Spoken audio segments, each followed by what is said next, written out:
Oi, gente, tudo bem? Esse é o terceiro episódio do Regar Talks e hoje a nossa convidada é mais que especial. A gente vai falar sobre um tema que a gente aborda muito dentro do nosso diagnóstico também. Então, a gente vai falar sobre growth e hoje a nossa convidada é a Bianca, que é especialista em marketing e growth e especialista principalmente no mercado de SaaS também, né, Bia? Bem-vinda, Bia. Obrigada, gente. Muito animada que tu tá aqui. Tô feliz de estar aqui sentada nessa mesa com vocês, coisa boa. Pra quem nunca ouviu falar de growth, como é que tu explica o que tu faz hoje? Gente, eu sou especialista, na parte de growth pro mercado de SaaS há mais de 10 anos. E o termo growth, ele nasceu em 2010, lá no Vale do Silício. Lá tem muitas startups, muita empresa de tecnologia. E as empresas de tecnologia, elas têm uma forma de crescer diferente do que das tradicionais. Então, muito o viés de startup, né? O startupeiro é aquele cara que tem uma tese e coloca todo o esforço, energia e dinheiro para aquela tese crescer mais rápido. Então, a startup tem esse modelo de negócio de crescimento mais acelerado. E lá, em 2010, a tese do marketing tradicional não funcionava para as startups. Então, foi onde nasceu o termo Growth Hacking, que é como que eu uso um marketing, que na base é sobre comportamento, como que eu entendo o comportamento das pessoas, e a partir desses comportamentos eu consigo usar dessas alavancas para fazer as empresas crescerem. Basicamente, growth é você usar de alavancas para crescer as empresas mais rápido. E as alavancas estão escondidas nos porquês que a gente não faz. Então, esse termo é muito voltado para entender o porquê que cada coisa funciona da forma como funciona hoje. Então, no final das contas, é sobre fazer bons porquês com base no comportamento das pessoas para que, no fim, esses comportamentos virem resultado e as empresas crescem numa velocidade mais rápida. Então, esse é um pouco do que é escondido por trás do termo growth. Na prática, porque a gente sabe que tu tem hoje o Growth Club aqui em Blumenau, na prática, como que isso funciona, assim? Como que tu enxerga isso como um motor de crescimento para quem tá dentro dessa comunidade, assim? O Growth Club, ele nasceu com o objetivo de conectar profissionais de marketing, né? Então, o termo growth é porque growth se é escala, velocidade e todo mundo tá buscando crescer, ele vem para ser esse grande guarda-chuva. E há 2 anos atrás, eu sentia muita falta de conexão entre os profissionais de marketing na nossa cidade. Então, eu tomei a liberdade, de ir conectando pessoas que eu tinha contato para a gente poder estar juntos em prol de uma temática de marketing. Então, a gente hoje, o Growth, ele é uma comunidade que reúne profissionais de marketing em sua essência, mais profissionais de vendas, profissionais plural no mercado, porque independente da sua especialidade, todo mundo tem um pouquinho de marketing dentro de si. Todo mundo tem que ter um pouco do seu marketing pessoal, seja para fortalecer a sua imagem na empresa, nas suas redes sociais, com a sua filha, com a sua família. Eu falo que todo mundo tem um pouquinho de marketing dentro de si. Então, o Growth vem com esse guarda-chuva para entregar para essas pessoas aqui na nossa cidade, primeiro, um ecossistema, onde todo mundo conectado dentro de uma mesma ambiência ecoa mais sobre isso, cresce juntos. E segundo, para que essas pessoas tenham um lugar de escuta sobre o que o mercado está fazendo, o que está dando certo lá fora e como que pessoas que estão vivendo os bastidores podem contribuir com o nosso olhar de quem está aqui em Blumenau na cidade, né? Então ele vem com essa força, com esse objetivo. Legal. Particularmente, a gente agradece pela ideia de trazer, porque era uma coisa que a gente sentia muita falta de ter esse networking com outros profissionais, de ter essa troca, porque a gente sempre brinca, fala, cara, não é concorrente, eu acho que tem mercado para todo mundo, e ali a gente consegue, às vezes, trazer soluções que... E sabe o que mais? A gente tá nessa era tão digital que eu particularmente, tava criando um bode de profissional de marketing, porque tu via ele só falando na internet e tu sabe que não é só não são flores, né? Não são só flores. E aí, quando a gente tá lá junto com as pessoas que estão vivendo as mesmas coisas que a gente, tu vê que não. E não, é um lugar isolado, né? O digital, claro, tu só quer mostrar o que é bom, mas aí quando tu tá ali vivendo aquela comunidade, tu consegue se sentir mais, não, tá todo mundo no mesmo barco, todo mundo com desafio e tal. Tá todo mundo passando, pelas mesmas barreiras que a gente construindo. Eu falo que, ninguém solta a mão de ninguém, né? E eu acho que a gente precisa de um pouco disso, porque nós precisamos estar passos à frente, né, já que a gente está falando de tendência, ajudando as empresas a crescerem. Então, a gente sempre tem que estar um passo à frente, um olhar à frente. Quando você une essa visão junto com outras pessoas, cara, é uma potência muito mais forte, assim. Então, sou feliz em ter dado esse passo, tanto para nossa cidade quanto para nós, marqueteiros, né? E que a gente possa continuar crescendo, porque eu acho que quanto mais gente, mais forte fica, né? Todo mundo vibrando na mesma ideia. Eu gosto muito do teu termo de pegar a visão emprestada, assim, eu acho muito legal, porque a essência é essa, né, assim, aqui ninguém não faz a roda de novo, mas a gente tem que, né, trocar ideia, crescer e evoluir junto, eu acho. E por isso de trazer pessoas que estão vivendo a vida real. Então, assim, o lance do Growth Club sempre foi como que eu trago algum speaker que tá vivendo algo da vida real. Porque, tipo, o palco, você pode pagar e ver essa pessoa no palco. E ele vai brilhar talvez igual. Sim. Só que, às vezes, a mensagem que ele vai passar em cima de um palco é muito generalista, porque ele tem que conversar com muita gente. E nem todo mundo tá tão nivelado quanto ali no Growth. Ali no Growth também não tem nivelamento, mas eu acho que tá todo mundo ali em prol de algo em comum. Então, quando essa pessoa senta ali pra bater e discutir, conversar sobre uma coisa leve, sem muito PPT, sem muita palestra pronta, você realmente vive a vida real. E eu acho que é isso que a gente precisa, né? No mundo de hoje. Exatamente. Agora eu vou fazer uma pergunta mais direcionada para cliente, né? Para o teu dia a dia, como vendendo, né? Teu serviço. O que tu faz quando o cliente chega para ti, assim, ele... Na cabeça dele, ele sabe o que ele quer, mas na verdade não é o que ele precisa. Como é que tu dá esse choque de realidade sem ofender, assim? Eu falo que todo mundo, para nós marqueteiros, todo mundo que chega até a gente tem um grande objetivo, que é crescer. Alguns têm uma visão sobre crescimento, porque eles não são especialistas, e o nosso papel como marqueteiro é dar o caminho de como que ele vai chegar até lá. Então, o meu lugar hoje é mostrar esse caminho, e não provando que ele tá certo ou que ele tá errado, mas que talvez o caminho que ele tá indo, mesmo se ele for com uma velocidade rápida, ele não vai chegar onde ele quer. Então, quando eu consigo traduzir o tamanho desse desafio, desse crescimento, eu apenas tangibilizo isso numa metodologia que eu acredito, que eu vivo, para que o caminho dele às vezes seja o mesmo, mas andando numa velocidade mais rápida em prol do que ele quer. Então, eu acredito muito que é ter o mesmo foco da direção, isso a gente não vai perder muito, mas tangibilizando que se eu vivo aquilo, se eu sou especialista naquilo, né, e ele se dispôs a estar do meu lado para construir aquele crescimento, cada um entrega o seu melhor, 50% dele porque ele conhece o mercado dele, e 50% meu porque eu sou especialista naquilo que ele precisa, e nós dois juntos vamos caminhar para a direção certa para entregar o resultado que ele quer. Então, é muito mais sobre mostrar este caminho, né, de como que ele constrói passo por passo para chegar onde ele quer, e que o meu olhar, a minha experiência, pode dar os 50% que ele precisa, né? Então, eu vou sempre por esse caminho. Como sou muito especialista em um pilar, hoje acaba sendo mais fácil por meio da minha metodologia, né? Que é muito parecido com o de vocês também. E essa metodologia tem comprovações, tem resultados, isso facilita. Facilita. Verdade. A pessoa do outro lado enxergar. Bia, eu sei que tu bate muito numa tese que é estruturar a base para depois pensar no que todo mundo vê, né? Que é o canal, que é o tráfego, né? Isso pra ti é uma barreira, assim, com os clientes? Ou já tá... Quando a pessoa te contrata, ela já entende que ela vai precisar fazer isso? Quando ela chega em ti, assim? Isso é um bom ponto. Por quê? Se todo mundo quer crescer, todo mundo acredita que marketing... Hoje o papel do marqueteiro é fazer uma campanha, seja em qual canal for, para ele gerar leads. Mais ou menos, se a gente estiver falando de resultado, de demanda, esse é o caminho principal. Sim. E isso funciona, mas essa base que eu falo é ele ter muito claro o posicionamento dele. E aí o posicionamento é muito mais do que o branding, ou a marca, ou a cor, e mais sobre qual dor aquela empresa, aquela marca tá resolvendo no mercado e como que a partir dessa dor ele consegue transformar o mercado e se conectar a partir dessa transformação.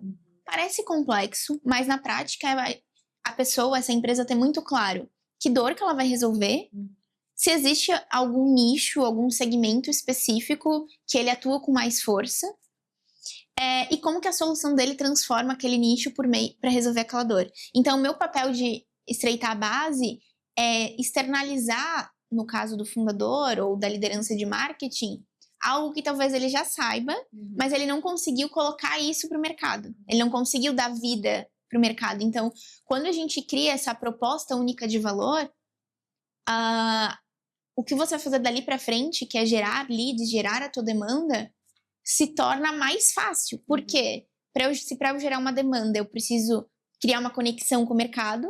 Quanto mais viciada eu sou em resolver aquela dor, conversar com a dor daquele mercado, mais eu vou conseguir me conectar aqui na geração de demanda. Então eu falo que é quase um encurtador de caminho. Só que tu precisa ter o solo bem feito, porque senão a plantação não vai dar certo, né? E esse solo, para mim, nessa tese que eu defendo, é sobre sentar nessa cadeira única e transformar algo que talvez você até tenha 2, 3 players concorrentes, mas o jeito que você faz, a dor que você está disposto a resolver, ou naquele nicho, naquele segmento específico, é só você. E aí, como é que você exala isso para o mundo e usa o canal de aquisição para gerar essa demanda? Legal. A gente também defende muito isso, né? Às vezes o canal, investir, né, em tráfego ou qualquer outra ferramenta é o caminho mais curto para um resultado de curto prazo. Mas a longo prazo, se tua base não tá bem estruturada, não tem como dar certo. Né? E mesmo às vezes pro curto prazo, né? No meu caso, isso é tecnologia. Então, é mais desafiador ainda. Primeiro, porque tem nascendo cada vez muitas novas no mercado. E segundo, porque tecnologia é uma coisa que às vezes tu não consegue tanto mensurar, né? O ciclo é muito rápido, né? De que ela vem, lança, vai, isso. E é difícil tu não consegue pegar, né? Não consegue tangibilizar ela, tu tem que explicar mais o serviço. Exato. Então, como é que você vai... E é B2B, ou seja, é pra empresa. Mais difícil ainda. Então, cara, como é que você vai conseguir chamar a atenção daquela pessoa que tá dentro de uma empresa e sentindo uma dor no dia a dia dela por meio de um criativo?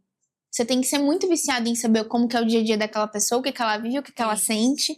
Porque senão, mesmo no curto prazo, tu não consegue. Porque ela olha aquilo e passa batido. Ela olha aquilo e passa batido. Porque talvez a forma como você tá falando, a linguagem que você tá usando, o que você tá propondo para resolver a dor não é o que ela quer. Porque você não entende do mercado.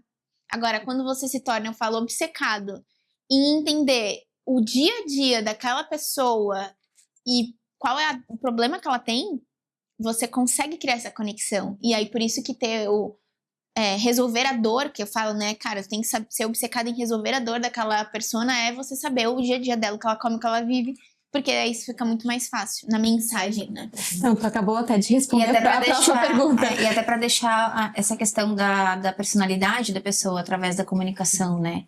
Pra se diferenciar no mercado, que nem tu trouxe. Porque é muito difícil inventar a roda. Então, se tu vai estar competindo com muitas pessoas da mesma empresa, do mesmo segmento, tu tem que se diferenciar por alguma coisa, né? E eu falo que todo produto, toda solução, ela nasce com um propósito. Então, assim, ninguém vai criar uma coisa sem saber o que ela quer transformar do outro lado. Mas hoje o principal desafio é a gente realmente criar exalar esse propósito. Eu acho que tem que deixar ele claro, né? A gente também tem um desafio aqui. As pessoas, o cliente tem um bom produto, um bom serviço, mas ele não consegue, às vezes, descrever o diferencial dele, mostrar o diferencial dele. Então, né, nosso trabalho aqui na parte de produção de conteúdo é mostrar esse diferencial. E aí que tá o grande ponto, né? Eu falo que o marqueteiro, ele tem que ser capaz de fazer boas perguntas. E aí fazer boas perguntas e encaixando no que tu quer extrair daquela pessoa que tá do outro lado. Se tu não consegue fazer boas perguntas, mesmo tu querendo criar a base, você não vai conseguir externalizar, porque a pessoa ela já falou que ela conseguiria falar. Então, tu tem que ser bom em tirar, tipo, fazer daquela azeitona o teu melhor azeite, assim, basicamente isso. Não, excelente. Inclusive, a pergunta que a gente ia fazer antes era justamente essa, de clientes que chegam pra ti, que já investiram ou investem, sem entender o negócio, sem entender pra quem eles querem falar. Então, resumindo tudo isso que tu falou, qual é o conselho que tu daria pra essa pessoa? Aonde ela vai começar? Como é que ela começa a olhar pra essa persona? Como é que ela começa a construir essa persona? Em relação à persona em si, a gente vai muito entender quem que influencia naquela tomada de decisão e quem que vai assinar o cheque. A partir disso, o canal de mídia paga, né? Sempre vão existir 2 a 3 possibilidades ali que normalmente o meu público, o meu mercado tá, que ou é o Meta, ou é o Google, ou é o LinkedIn. Então a gente vai validando muito pelo investimento que essa pessoa tem versus o custo que esse lead vai ter dentro dessa estratégia de máquina de crescimento, vou chamar assim, e a gente define essa máquina de crescimento juntos. Então, é quase uma matemática que eu crio ali com o fundador, com o líder, para a gente entender que aquele dinheiro é capaz de gerar X resultado dentro desse canal, deste ou desse. E é uma decisão tomada em conjunto, na verdade, uma decisão que eu lidero para trazer essa direção que a gente falou para o fundador. E a partir dessa direção tem um número. E aí, uma vez que tu tem um número e é uma meta mensal, a gente vai discorrendo um pouco disso no dia a dia. E aí entra o growth, né? Que é uma vez que você não está atingindo os resultados, por quê que você não está atingindo? E aí a gente vai analisando dados, comportamento, né? Junto com a tecnologia que nos ajuda aí para tomar boas decisões. Legal.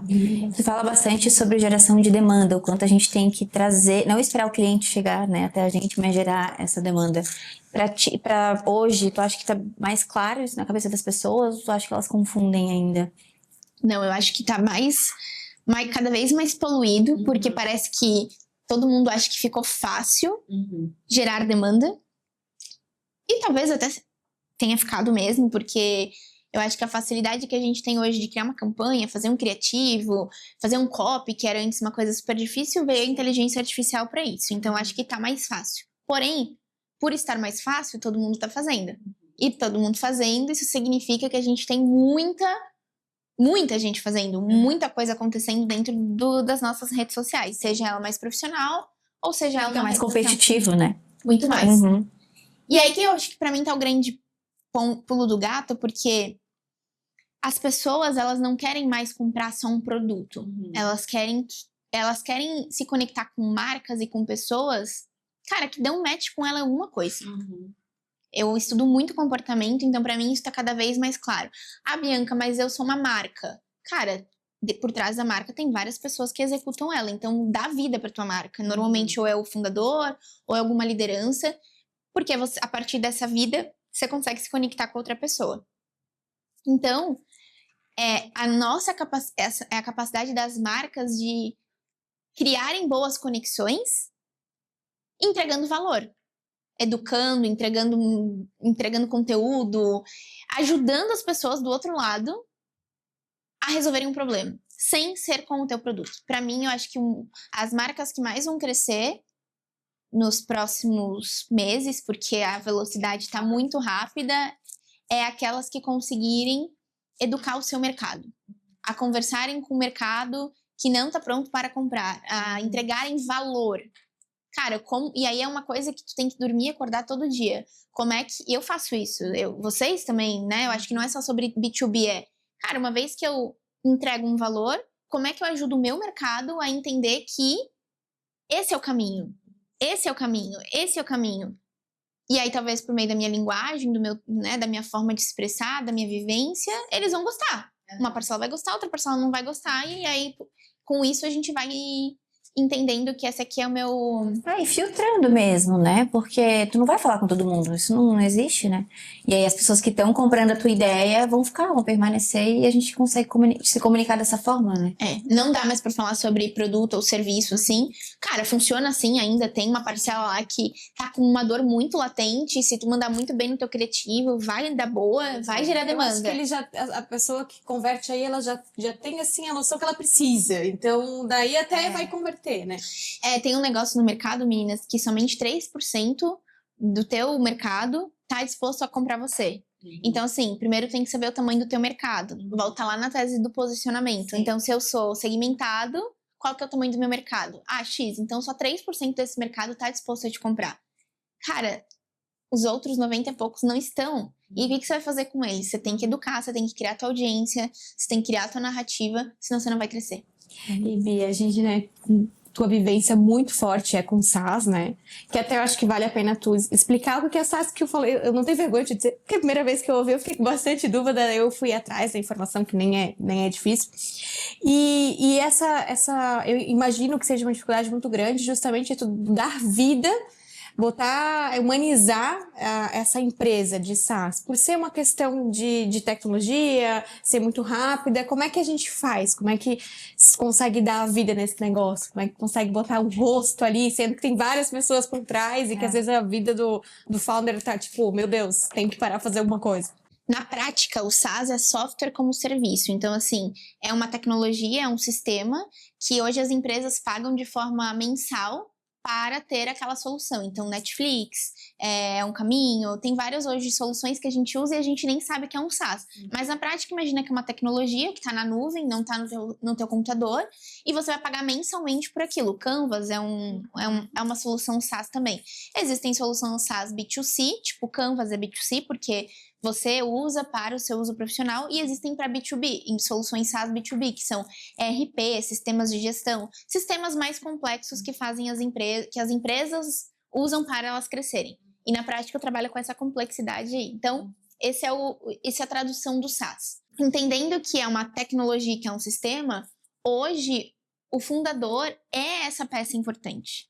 E aqui também é o nosso novo desafio, porque no passado, por causa da baixa demanda, né, e por um outro momento de mercado, um outro momento de comportamento, as marcas conseguiam conversar com as pessoas. Mas cada vez mais a gente precisa humanizar. Então o fundador ele vai ter que sim aparecer, ou alguma liderança da empresa vai ter que aparecer para mostrar isso. Então tem um termo que se chama Founder-led Growth, que é um termo que nasceu recentemente, já não é tão recente assim, mas justamente é o fundador educar esse mercado. Ao invés da marca entregar esse conteúdo, aparecer no seu perfil institucional, é o fundador ou alguma liderança forte da empresa ser esse porta-voz da marca. É o que acontece com a Cimed, né? É um exemplo Isso. bem forte disso. Claro, não é no mesmo segmento, mas eles fizeram isso de forma muito grandiosa, assim. De fortalecer a imagem pessoal, que é o que tu faz também, né, Bia? Gente, esse é o caminho, assim. Eu acho que é cada vez mais sobre pessoas, né? E as marcas que elas carregam atrás. Porque se a marca tem um propósito e o fundador está conectado com esse propósito, as duas coisas dão match, né?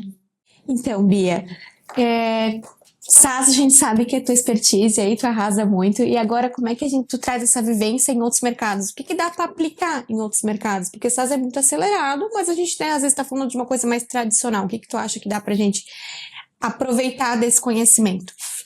Partindo do princípio que o growth, ele tá muito no mercado de SaaS, e growth é dados, comportamento e velocidade, eu acho que é um pouco disso para os mercados tradicionais, né? Então, dados é uma coisa que já foi mais desmistificada, até pela IA, e ajudou bastante.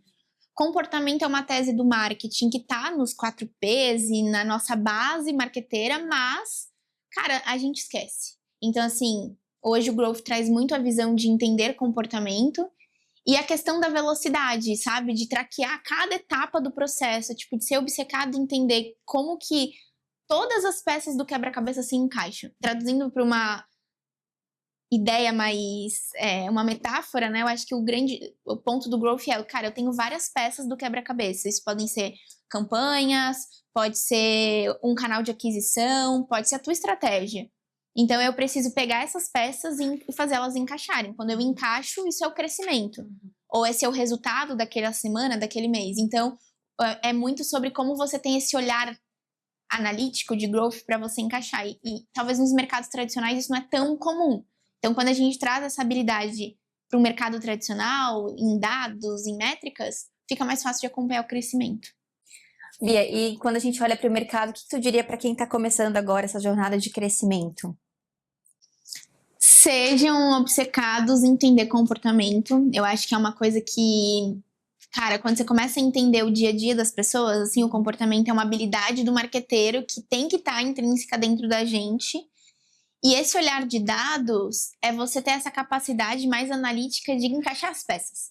Busca tentar trazer essa skill para o teu dia a dia, que não importa qual é o cenário que você pisar e qual é o segmento. Essas duas habilidades assim vão dar match para você ter um olhar estratégico sobre marketing e não só sobre gerar demanda, né? Porque a gente não pode esquecer que o marketing não é gerar lead. Marketing é o pilar mais estratégico da empresa. E a gente tem que ter essa capacidade, né, essa visão macro. Então, assim, entender comportamento e saber analisar dados, para mim, são as duas coisas principais. Tenha network e participe do Globo Club. Isso é importante. Esteja numa boa ambiência, né? Eu falo muito isso. Cara, é isso, Bruna. Esteja numa ambiência, porque às vezes você não sabe como aprender ou como melhorar aquilo. E quando você tá num lugar que tá nessa ambiência, nessa frequência que te dá dá esse caminho, você começa a ver que é legal. É bom. Estejam em ambiências que te façam crescer. É isso. Funcionem, Te funcionem. impulsionem. Se cobrem por isso, assim, sabe? A gente tem que se cobrar mais em sair da nossa bolha. Eu também, sair da zona de conforto, né? Também acho, já a partir do momento que tu fica ali vivendo o teu dia, tu não... Cara, tu não vai crescer, não vai sair dali. Tem que explorar novos horizontes e ter contatos, tudo. E por isso que eu tô aqui de novo agradecendo pela ideia de trazer. O Growth foi muito legal, a gente gosta muito de estar participando. Até vamos ir no próximo. Sim, vamos. E, Bia, muito obrigada, né, por estar aqui hoje, por ter aceitado o convite. A gente queria muito abordar esse tema, acho muito importante. E até foi legal porque a gente trouxe primeiro o brand, e daí agora a gente trouxe a gente Growth. tá ligando os pontos, né? Isso, Exatamente. né, para as pessoas entenderem que não é uma competição, que os dois são importantes, Isso. né, que precisa ter os dois pilares aí. E então, se alguém tiver alguma dúvida, queira falar um pouquinho mais sobre o tema, pode entrar nas redes sociais da Bia, deixa lá, ou até deixa aqui no vídeo que a gente traz mais conteúdo para vocês.